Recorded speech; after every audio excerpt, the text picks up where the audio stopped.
وإياك نستعين اهدنا الصراط المستقيم صراط الذين أنعمت عليهم غير المغضوب عليهم ولا الضالين. بسم الله الرحمن الرحيم. الحمد لله رب العالمين.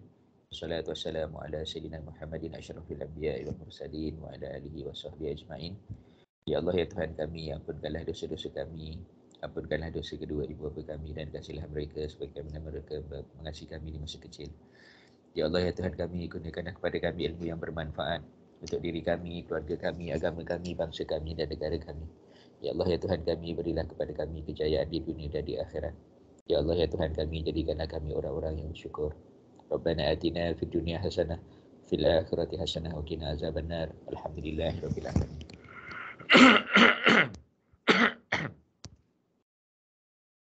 Okey, alhamdulillah kita bersyukur pada Allah Subhanahu Wa Taala pada pagi ini kita dapat kembali ke kelas kita untuk minggu yang ke-9 ni. Jadi saya minta maaf lah sebab tak dapat buat kelas secara fizikal pada hari ini. Sebab semua agak teruk juga kan. Nanti kalau masuk kelas pun mungkin awak takut tengok saya. Jadi InsyaAllah kita teruskan kelas kita pada pagi ini dengan apa yang saya janjikan, iaitu pertama sekali kita nak tengok sampel quiz. Sampel quiz. So besok kita ada quiz insyaAllah pada pukul 2 petang di LT2. Dan ini adalah sampel. Sampel ni contoh lah ya. Contoh quiz. Soalan dia lebih kurang dia biasanya quiz dengan sampel dia lebih kurang sama je.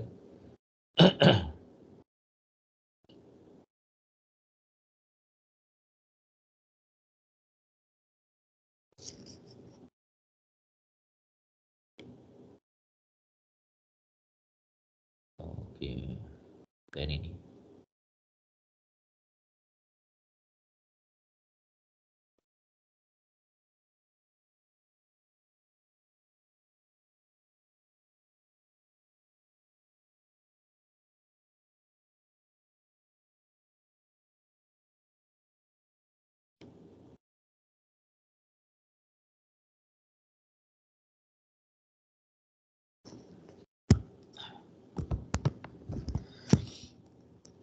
Okay, so this one is sample of quiz question. Jadi soalan besok tu lebih kurang macam ni jugalah.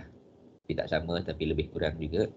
So what is the question? The question, okay, normally we are given a situation, simple situation. Contoh macam ni, Long Lai Berhad is a trading company, suffered huge losses for several years.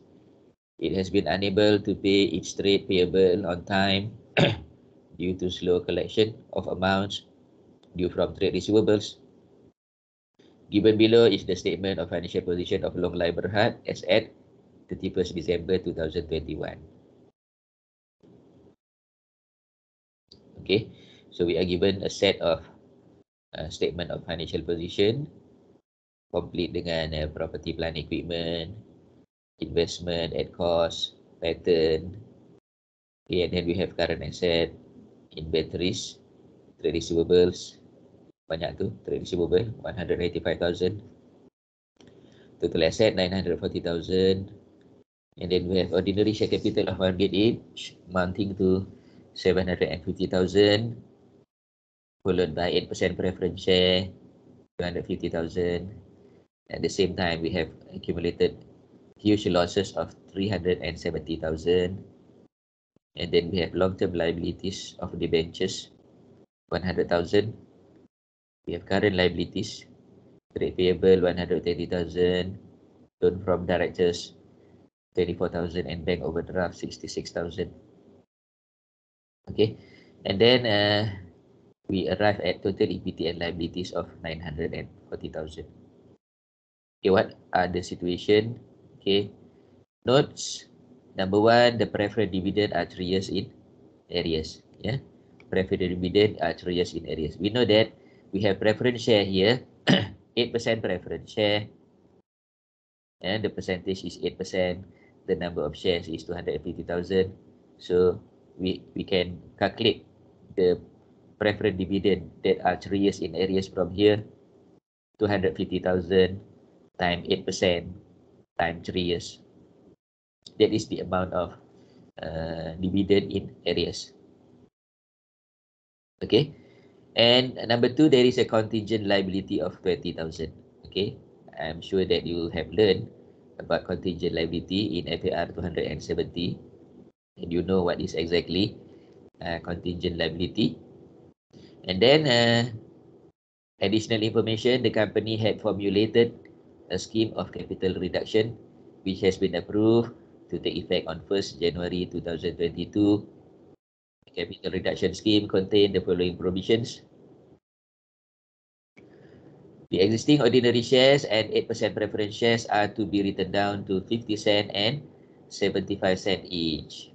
Okay, jadi maknanya kita nampak kat sini kan, ordinary share is RM1 each, preference share is RM1 each, to be written down to, maknanya diturunkan nilai dia kepada 50 sen ordinary share dan preference share 75 sen.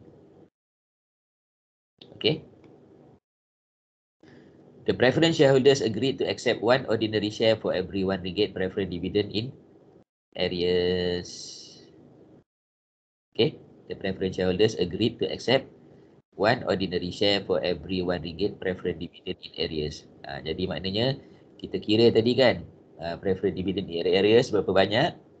Kemudian preference dividend in arrears tadi dibayar dengan menggunakan ordinary share of RM1 each.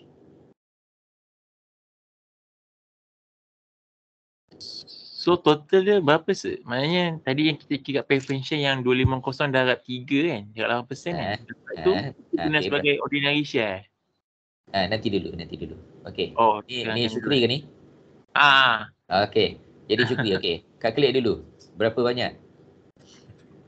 250 kali 800 kali 3 tahun berapa?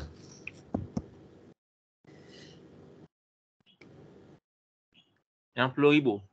Okey, RM60,000 ya. So kita dah dapat RM60,000, itu amount dia. Pegang dulu amount tu. Okey.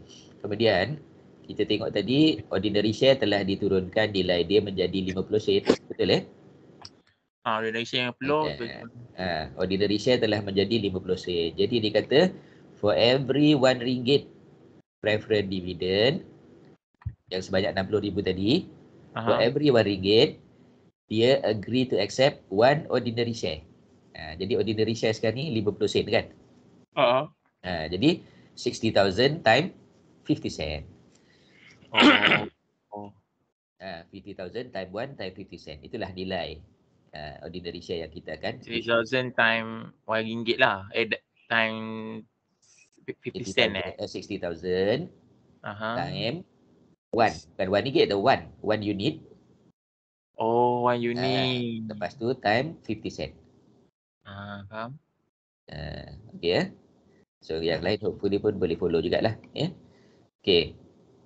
Kemudian 5,000 of inventories and 10% trade receivable are to be written off. So kita tengok dekat atas ni.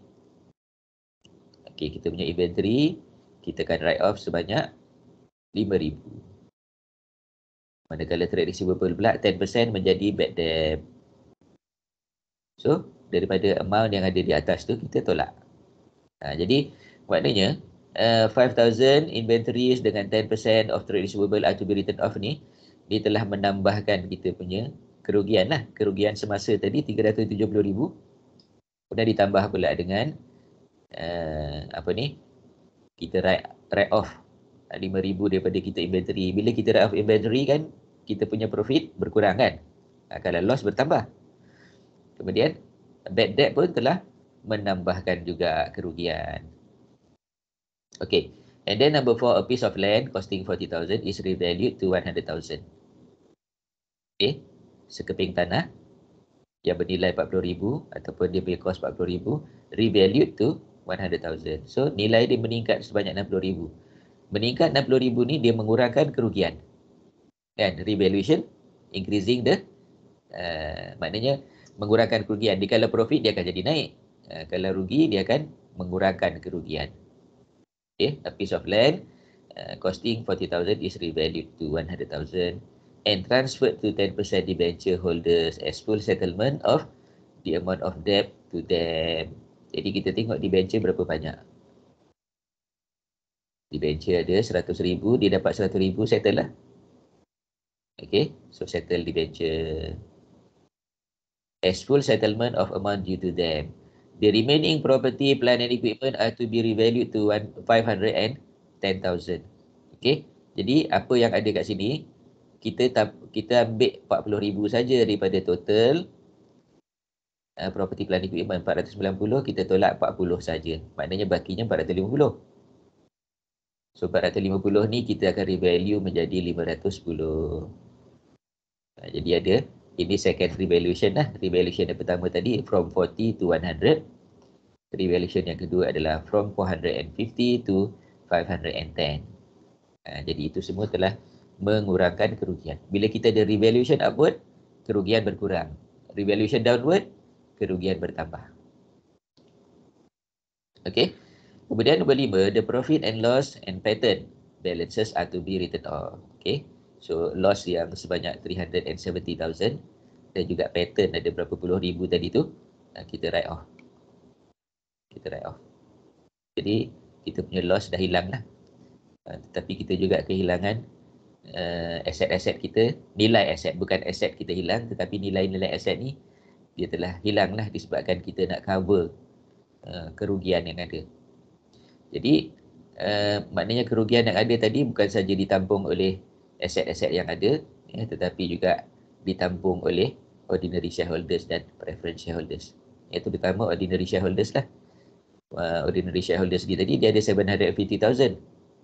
Sekarang ni nilai ordinary share dia tinggal separuh saja. 750,000 kali dengan 50 sen tinggal 375 saja. 375,000. Sekejap lagi kita tengok jawapan dia. Kita bincang-bincang dulu, kita tengok jawapan dia.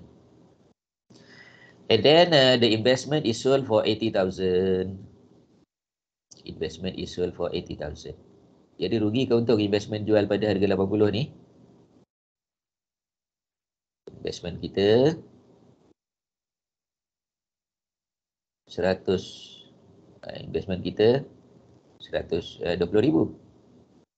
120,000 investment kita dijual pada harga 80,000. Rugi ke untung?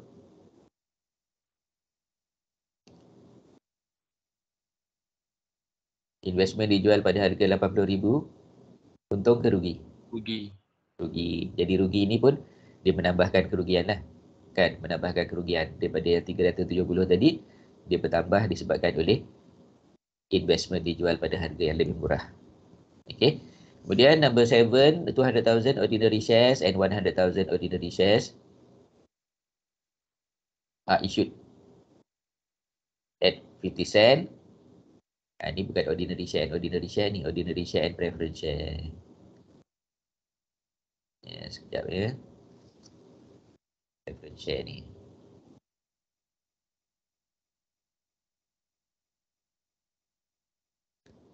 $200,000 ordinary shares and 100,000 preference share are issued at 50 cent each and 75 cent each respectively to raise cash. Jadi nampaknya cash masih lagi tak cukup. Walaupun kita dah hilangkan kita punya kerugian, tapi tunai masih lagi tak cukup. Okay. Jadi apa yang kita perlu buat? Kita kena issue share. Okay. Kemudian the amount received is to be used to settle both the loan from directors and the amount due to trade payable in full. Dan last sekali, the contingent liability is materialized at 17,500. Okay. Contingent liability ni kalau ikut yang kita belajar masa FAR 270, dia bukan liability. Okay, dia bukan liability. Tetapi dia boleh jadi liability apabila dia cukup syarat. Cukup syarat jadi liability. Jadi bila berlaku capital reduction ni, dia dah cukup syarat lah untuk menjadi liability. So, daripada asalnya 20,000, materialize 17,500. So, kita kena bayarlah 17,500 ni kepada pihak yang menuntut. Required? Okay. Number 1, find the actual loss suffered by the company. Number 2, show journal entries to record the transaction stated in the additional information 1 to 8. And prepare the statement of financial position as at 1st January 2022. Okay. So inilah soalannya. Jadi kita tengok jawapan.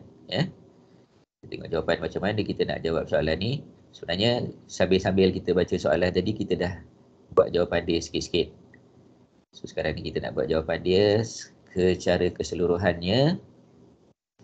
So saya akan share terus jawapan ni sebagai panduan lah ya untuk kita menjawab soalan esok ni.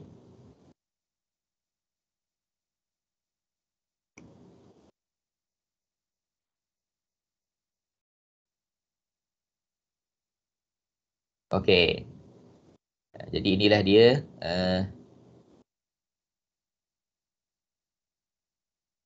bila kita suruh calculate dia punya actual loss. Okey.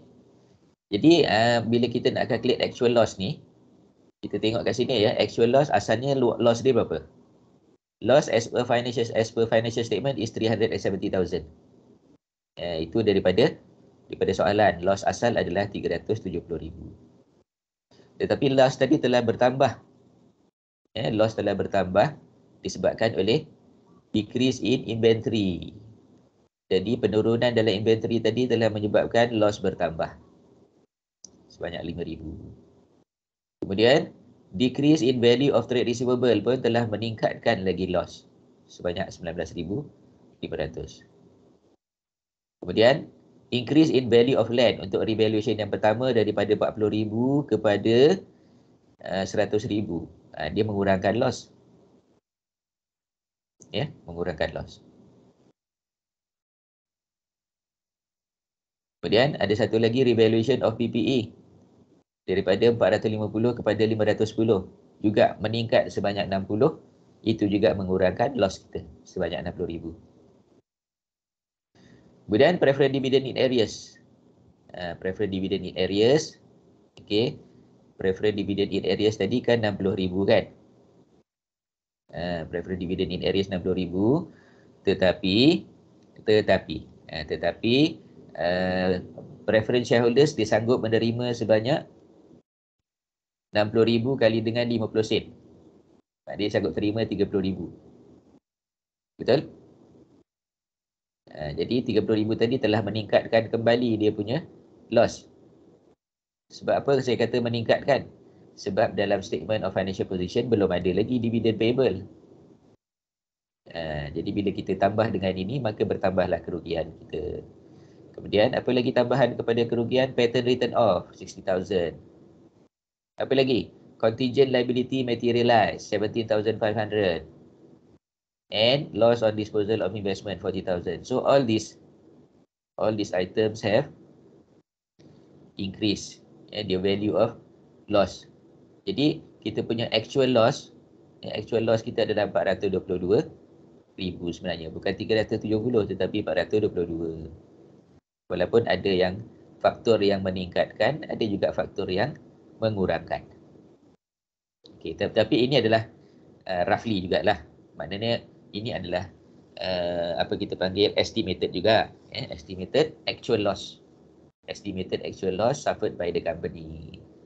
Kemudian daripada 422,000 tadi, siapa nak tanggung?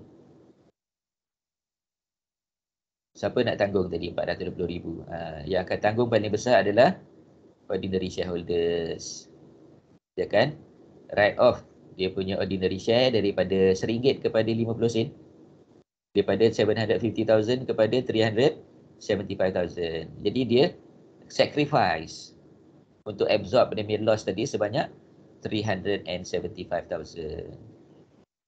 Okay. What about the preference shareholders? Preference shareholders sacrifice 25 sen untuk setiap saham dia. Jadi totalnya adalah 62,500. Kemudian bila dua orang ni dah sacrifice, adalah lebihan sebanyak 15,500. 15,500 yang kita panggil capital reserve lah. Maknanya dalam kita punya capital reduction scheme kali ini, kita dapat apa yang kita panggil keuntungan lah. Maknanya bukan saja kita dapat hapuskan kita punya kerugian, tetapi kita dapat sedikit capital reserve sebanyak 15,500. Okey. Tapi untuk kita menjawab soalan, bila dia kata calculate actual loss sampai 422 ni je, yang bawah ni tak payahlah. absorb by ni tak payah. Tapi kalau nak letak juga, letaklah. Okay, tapi memadai sampai setakat actual loss sebanyak 422,000 ni. Okay. Okay, sekarang ni kita dah settle yang itu. Kita tengok pula journal entry satu persatu. Okay, journal entry satu persatu. Apakah journal entry yang ada? Yang pertama, ordinary share reduced to 50 cent and preference share reduced to 75 cent. So, macam mana kita nak calculate? Ya, macam mana kita nak calculate? Ordinary share reduced by 50 cent dan preference share reduced by 25 cent. So, kita kena tengok dia punya apa namanya? Kita tengok dia punya number of shares, ya. Preference share tu. Okey, kita boleh tunjukkan calculation di sini. Preference share tadi berapa? Berapa ratus ribu?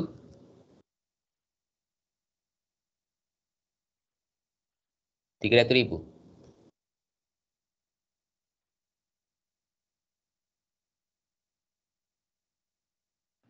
$250,000. 250, ya. Okey. So 250 kali dengan 0.5. Okey. 250 kali dengan 0.25. Sebanyak 62,500. Okey. Ordinary pula berapa?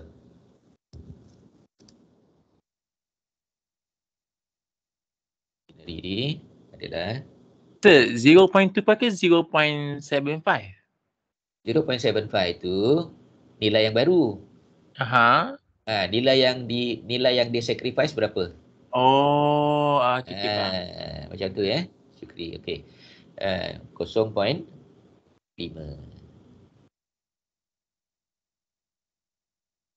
Okey, 0.5. Jadi ordinary share 750,000 kali dengan 0.5. Okey, jadi amount yang kita akan masukkan kat sini adalah amount yang kita write off.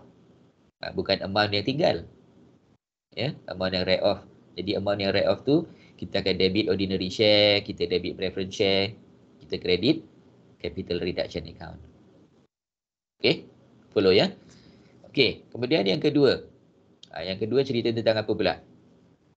Yang kedua, okey, kita nak bayar preference shareholders dia punya preference dividend in arrears. Kita dah calculate tadi preference dividend in arrears 60,000. Ya. Preference dividend in arrears 60,000.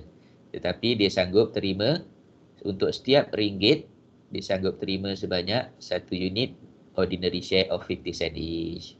So ini saya sebut tadi 250,000 time 8% time 3 years. Okay, time 50 cent. Bukan RM1. Kalau RM1 dia akan dapat 60,000. Jadi 50 cent saja. Sebab ordinary share dia harga 50 sen sekarang ni. Dia dah reduce daripada RM1 kepada 50 cent. Okay, boleh yang ni? Boleh ya. Okay.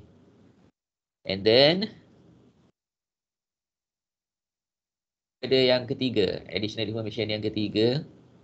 Mungkin ikut turutan, mungkin tidak Okey. Jadi kita ada reduction in value of inventory dan reduction in value of trade receivable. Jadi macam mana kita dapat trade receivable 19,500 ni? Receivable yang asal berapa? Trade receivable yang atas adalah 195,000 kan? 195,000 kali dengan 10%.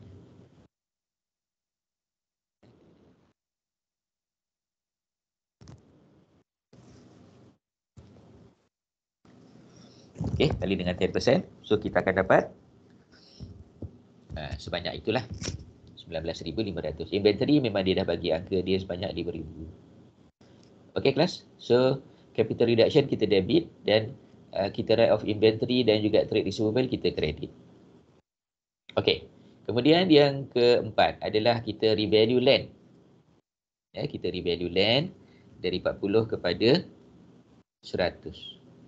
Ya, daripada 40 kepada 100. Jadi maknanya nilai 40 kepada 100 tadi meningkat sebanyak 60.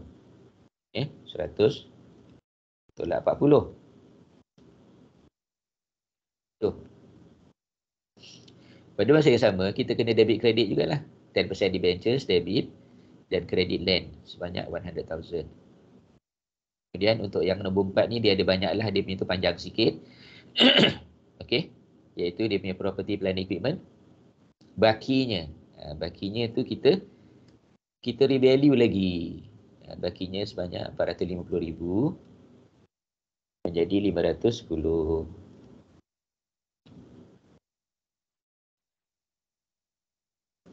Okey. Debit property plant equipment, credit capital reduction. Yang kelima ni cerita apa? Okey, kita punya loss 350,000 dan kita punya pattern sebanyak 60,000. Ni macam tak betul ya ni. 370, 410, 350. Ni sebenarnya 370 kan? Loss 370 kan?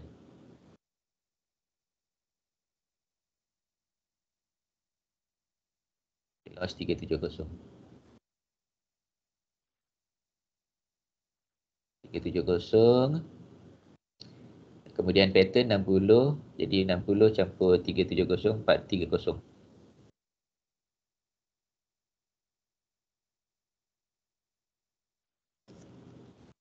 Okey, 430,000. Okey, seterusnya. Apa lagi? Kita ada 8. Yang keenam. Okey, kita ada kita ada apa? Kita jual kita punya investment. Kita jual investment dengan kerugian sebanyak 40,000. So debit bank 80,000, debit capital reduction 40,000 dan credit investment 120,000. Okey, seterusnya kita ada issue of ordinary share and preference share. Issue of ordinary share sebanyak 200,000. Issue of preference share sebanyak 100,000. Jadi debit bank 175,000, credit ordinary share 100,000 and credit 8% preference share of 75,000. Okey, jadi kat sini kita jangan lupa ordinary share kita berharga 50 sen. 200,000 kali 0.5. Preference share ni 100,000 kali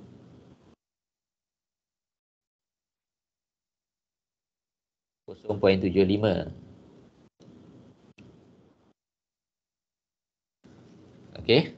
Kemudian director's loan was settled by using the value of ordinary share and preference share yang kita issue tadi tu. Okey, 175,000 ni kita gunakan untuk bayar director's loan dan juga trade payable. Tapi tak habislah duit tadi. Kita gunakan 120,000 dan 24,000. Okey. Ada baki lagi lah. 175,000 ni tak habis. Dan last sekali, capital reduction, debit dan credit bank 17500. Yang ni apa? Ini adalah contingent liability materialize sebanyak 17,500.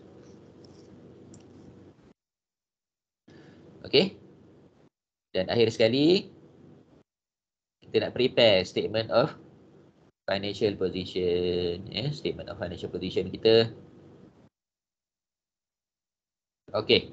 So statement of financial position kita, property, plant equipment sekarang ni baki dia tinggal 510,000. Inventory tinggal 70,000. Receivable tinggal 175,500.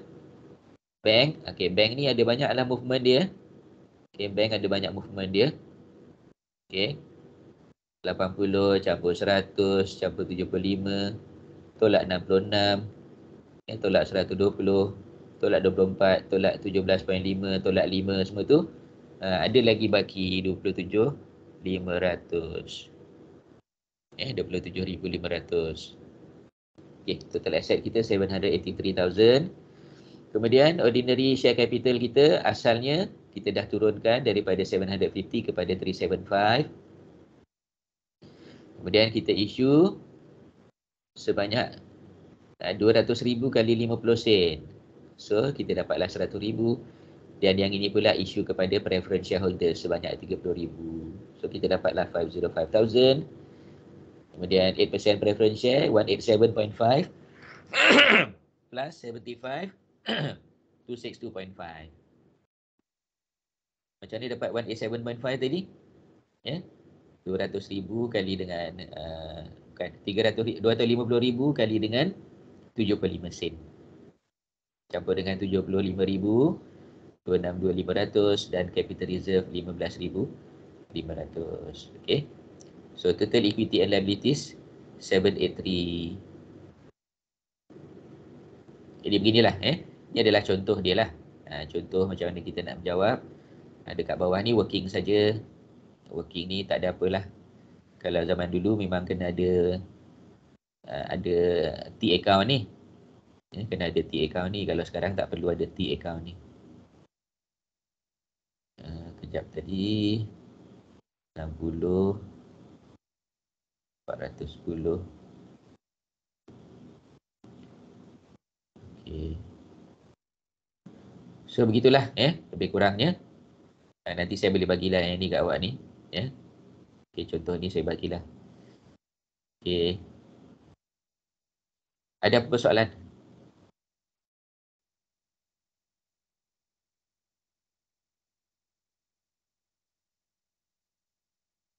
Ada apa-apa nak tanya berkaitan dengan capital reduction ni? Tak ada, sir. Okey So ready lah untuk esok insya-Allah. So satu lagi saya nak tunjukkan solution untuk soalan test baru ni. Jadi mungkin test ni awak mungkin agak terkejut jugalah. Ada juga markah yang tinggi, ada juga markah yang tak berapa tinggi. Jadi pun saya tak tahu macam mana boleh soalan yang intangible tu. Susah ke soalan intangible?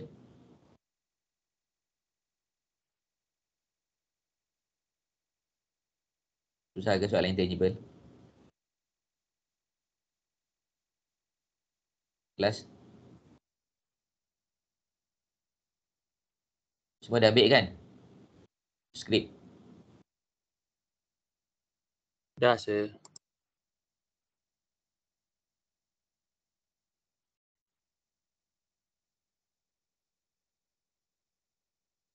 Okey, jadi mungkin ramai yang ada sedikit masalah lah dekat intangible tu. Kita tengok soalan intangible tu kenapa intangible tu agak sukar untuk dijawab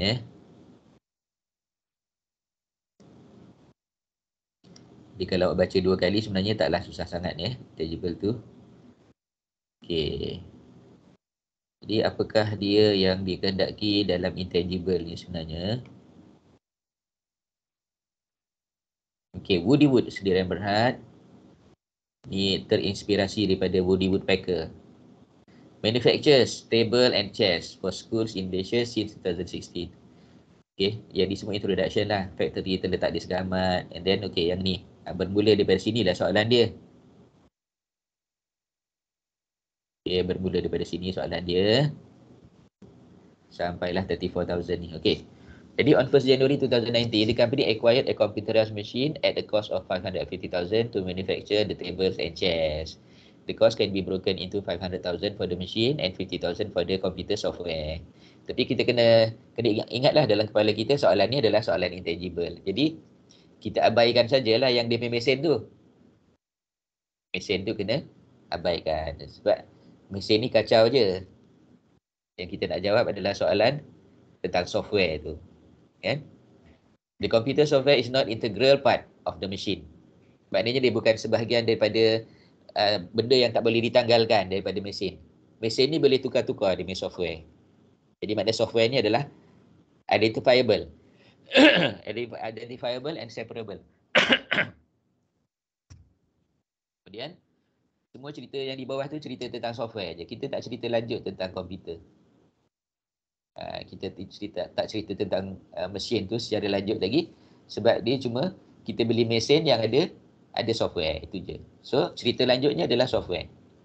Estimated useful life of the machine, apa semua tu semuanya machine and software, 5 years. The company adopt revaluation model for both property and plant equipment and also intangible asset. The fair value of the computer software on 31st December 2020 was 34,000. Okay. Jadi untuk soalan pertama ni, list the choice. Ni pun ada yang mungkin tak berapa ingat. Choice ni pilihan kita. Untuk subsequent measurement, kita nak gunakan apa? Cost model dan revaluation model. Yang kedua, explain accounting treatment for computer software pada ended 31st December 2020. Jadi bila kita kata accounting treatment ni, apa yang kita kena sebutkan? Boleh tak kita recognize dia sebagai intangible asset? Okay, lepas tu berapa amount dia? Kan? Boleh tak kita recognize? Jawapan dia boleh. Berapa amount dia? 50,000. Lepas tu, useful life dia 5 years. So, kita kena amortize lah selama 5 years. Selepas tu, berapa nilai amortization dia? Lepas tu, berapa amount dia punya carrying amount dia? Jadi, begitulah dia punya, bila kita kata accounting treatment, itulah jawapan dia. Okay? Kemudian, compute the surplus or deficit on revaluation on 31st December 21. Jadi, selepas kita sampai kepada carrying amount 2020, ada pula revaluation. So, bila revaluation, dekat situ akan ada surplus or deficit. Okay, akan ada surplus or deficit. Nanti sekejap lagi saya tunjukkan jawapan dia. Untuk ni, kita habiskan dulu soalan dia. On 1st January 21, handkerchief started development of its own brand. Jadi, kita janganlah terpengaruh dengan perkataan development ni. Kita tengok perkataan brand. Development ni bisa kita nampak development ni macam R&D kan. Development ni sebenarnya pembinaan. Pembinaan brand. Jadi, sebut brand saja kita dah tahulah kalau kita nak buat brand ni, brand is internally generated intangible. So, tak boleh nak recognize. Apa pun alasan dia, selagi dia buat sendiri, dia tak boleh recognize. Jadi, apa saja kos yang berkaitan, kita kena write off kepada SOPL, kan? Walaupun dia kata, nampak future benefit dia, lepas tu useful life berapa tahun, itu hanya kacau saja. Sebab apa? Prinsipnya adalah internally generated brand. So, internally generated brand memang tak boleh diiktiraf sebagai intangible asset. Okay? Jadi, yang ini pun, kita jangan terpengaruhlah dengan yang berapa tahun dia punya useful life semua tu. Kemudian, C, brick. Brick ni cerita panjang sikit. Okay? Brick ni adalah batu bata. Batu bata. Jadi, batu bata ni, dia buat R&D lah. R&D. Kemudian, R&D ni bermula pada 1 Januari dan berakhir pada 30 September. Kemudian keseluruhan kos dia 500,000. Okey, daripada 1 Januari sampailah 30 hari bulan April, dia telah menggunakan sebanyak 30%. Dan 30% tadi dianggap sebagai apa dia? Dianggap sebagai research cost. Jadi untuk yang 30% research cost tu kebanyakan dapat jawapan betul. Cuma yang ada yang buat kesilapan bila kita nak kira berapa banyak yang untuk development. Itu pun banyak juga yang betul sebenarnya untuk development. Ada juga yang tak betul lah. Development ni maknanya 500 kita kena tolak dulu 150 untuk research. Bakinya 350. Daripada 350 tu ada pula kita kena tolak dengan 30. Tolak dengan 30. 50 kita tak payah tolak. Ya, sebab 50 ni expert salary. Expert salary adalah berkaitan dengan R&D. Tak boleh tolak. Tetapi untuk staff training, yes. Kita boleh tolak. Kemudian dia punya useful life dia 8 years. So, dia punya amortization 8 years lah. Kemudian ada revaluation pula. So, soalan dia adalah discuss accounting treatment dan juga show journal entries. Okay. Jadi saya akan tunjukkan jawapan untuk soalan 1. Okay, soalan 1 ni. Sebab soalan 2 kebanyakan boleh jawab lah. Soalan 1 ni ada mungkin ada kurang sikit. Jadi saya tunjukkan yang soalan 1.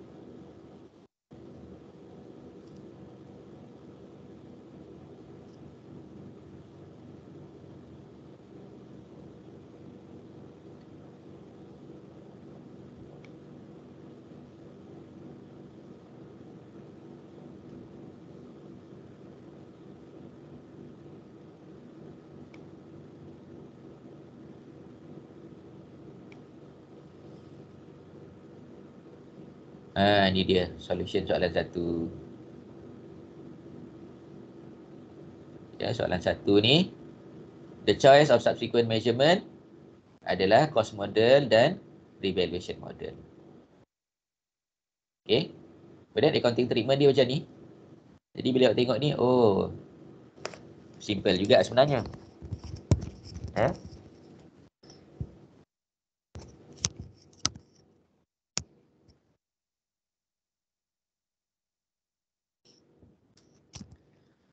Jadi macam saya sebutkan tadi, we can recognize at 50,000.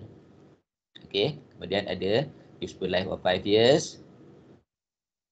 Okay. So amortization will be provided for 5 years. Kemudian annual amortization 10,000. Dan carrying amount dia untuk tahun yang kedua adalah 30,000. See, the company adopt the revaluation model. The fair value 34,000 is compared with carrying amount of 30,000, which result in a revaluation surplus of 4,000 and the amount is credited to ARR. Saya rasa bila awak tengok jawapan ni, awak rasa awak boleh buat semua, insyaAllah. Ya? Okay, jadi untuk final exam nanti kita akan jawab lagi soalan ni. Okay.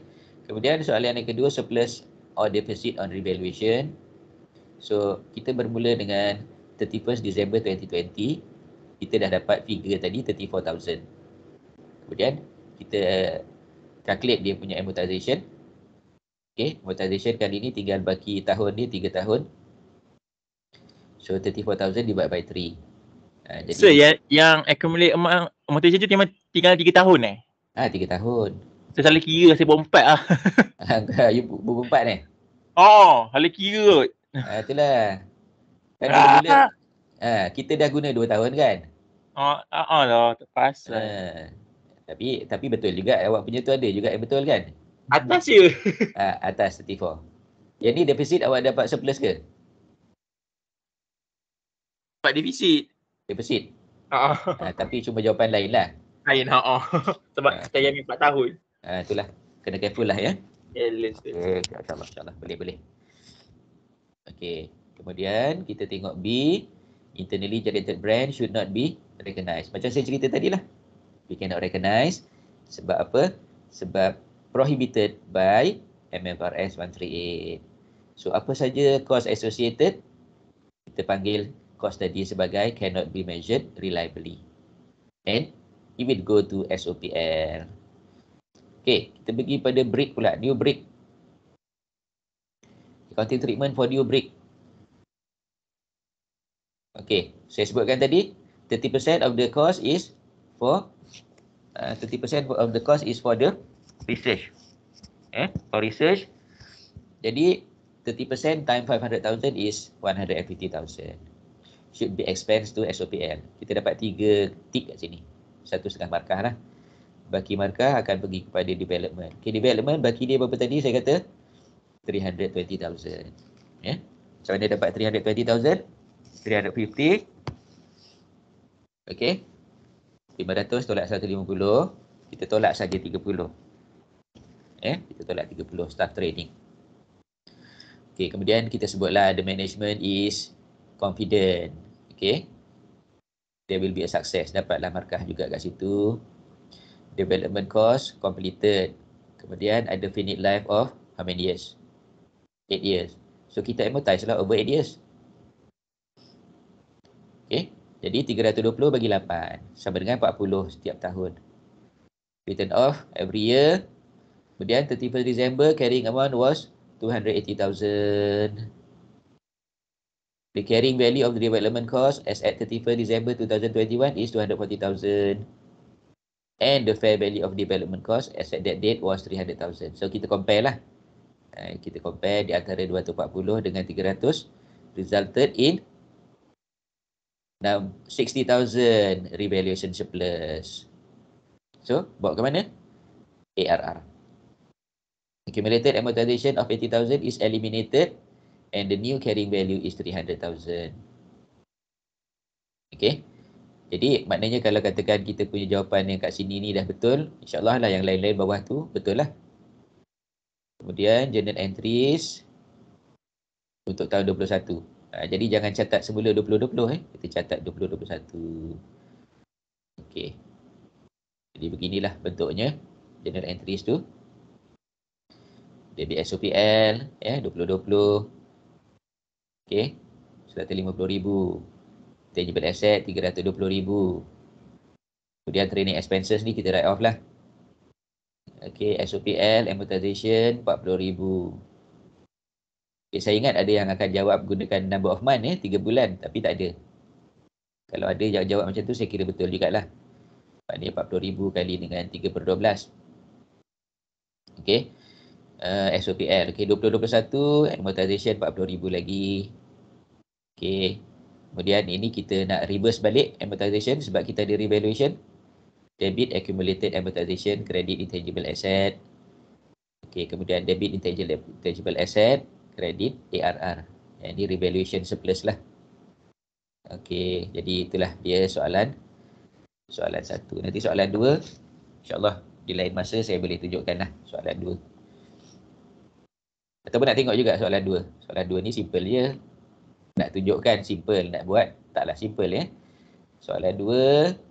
Okey, ini mungkin yang awak terlupa lah ya. Recognition criteria of biological asset. Jadi recognition criteria yang pertama has control. Perkataan control ni penting. Perkataan control.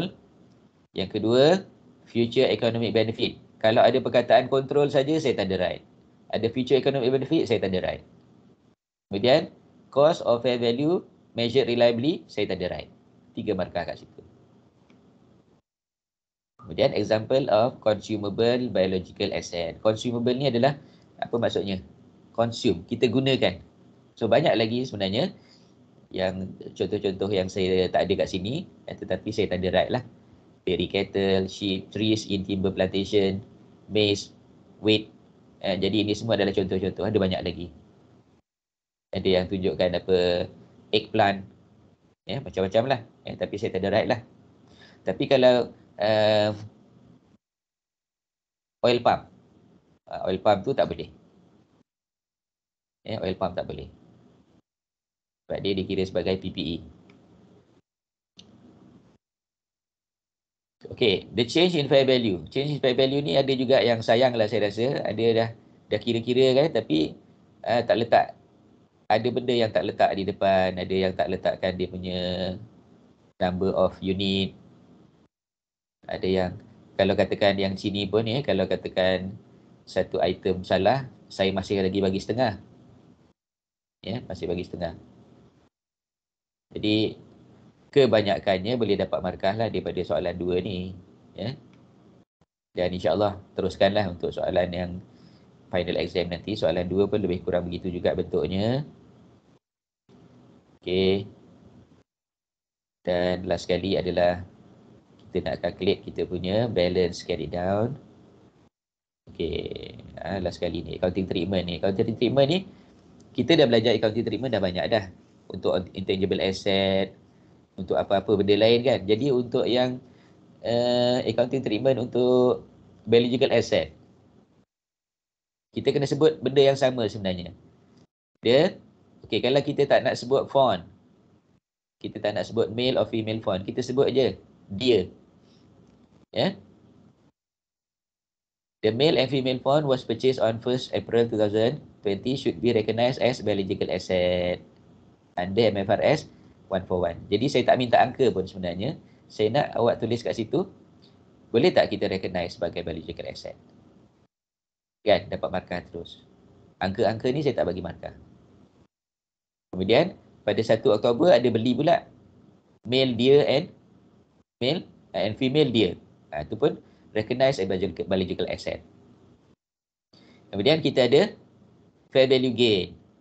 Kita recognize fair value gain dan masuk dalam SOPL. Itu saja.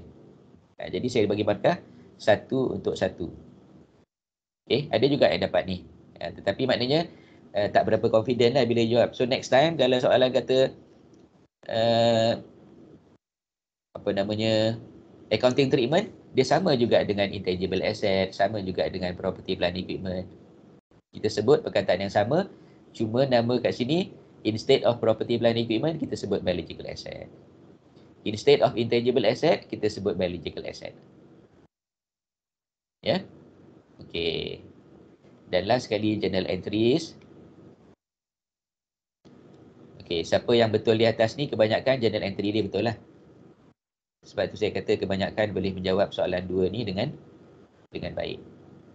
Okey. Jadi insya-Allah saya doakan supaya awak boleh memperbaiki keadaan ya untuk kuis pada hari esok dan juga untuk projek paper tak lama lagi dan juga untuk final exam. Okey? Boleh ya? Kalau ada apa-apa masalah terus bagi tahu dekat saya. Mungkin saya boleh tolong. Okey. Saya rasa setakat tu saja saya punya tutorial pada hari ini. Okey, dan saya ingin mengulangi lah kalau ada apa-apa masalah, tak faham dan sebagainya, bagi tahu saya lah, jangan simpan sendiri. Okey, kita sudahi kelas kita pada pagi ini dengan surah Wal-Asr. Bismillahirrahmanirrahim. Wal asri innal insana lafi khusr illa allazina amanu wa amilus solihat wa tawassaw bil haqq wa tawassaw bis sabr. Assalamualaikum warahmatullahi wabarakatuh. Terima kasih, sir. Sama-sama. Thank you, sir. Sama-sama. Thank you, sir. Welcome. Terima kasih, sir. Thank you, sir. Sama-sama. Sama-sama.